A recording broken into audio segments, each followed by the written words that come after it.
There is a small rainforest that straddles the Tanzania-Uganda border that teems with colobus monkeys. Boston and I spent 2 days hacking our way through the vines until eventually we discovered tracks made by illegal loggers and were able to make steadier progress north. At Mutukula, we made the official crossing. According to Boston, now that we were in Uganda, we would see civilization flourish, but for the first day there was only more impenetrable forest. It wasn't until we banked back east to rejoin the course of the river that we would come across our first town, and I would see if Boston's bold claims were true.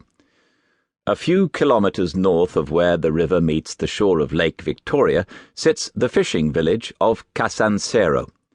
The phrase has connotations of a small, idyllic community with a long-established way of life, but Casansero was more properly known as a landing site, a warren of houses and industry that had sprung up for workers to take maximum advantage of the lake. Like other landing sites along the shores of the lake, Casansero had been founded to harvest the famous Nile perch that flourish in the lake. In the 1950s, when Uganda was still a British colony, the prevailing view had been that Lake Victoria was an underexploited resource that could feed great swathes of East Africa, and the Nile perch had been introduced to the lake to create a new fishing industry. Places like Casansero appeared all along the shore. People flocked to the lake to build businesses, and a new economy began to boom. But though Uganda's local population benefited, the introduction of the invasive fish was an environmental disaster. The Nile perch are brutal predators. With no natural controls on their numbers, they colonized the lake with astonishing speed, condemning other species to extinction. As the shanties closed in around us, great crowds began to throng the streets.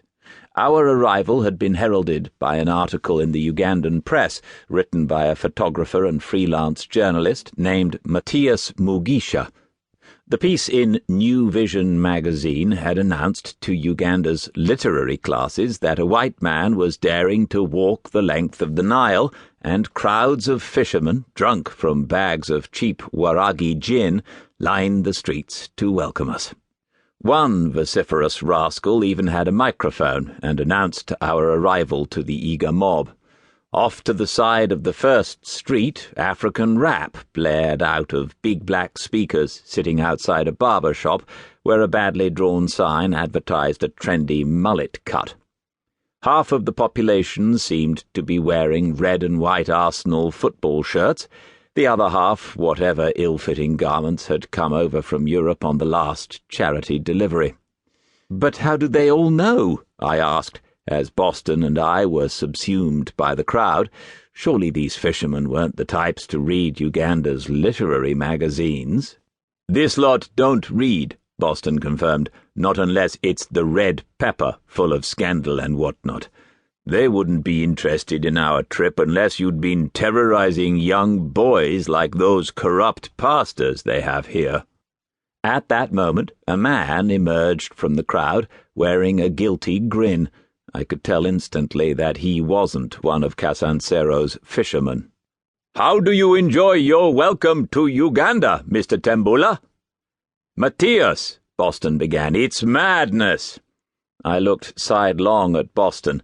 Despite his protestations, the fact was he seemed to be enjoying being the hero of the day.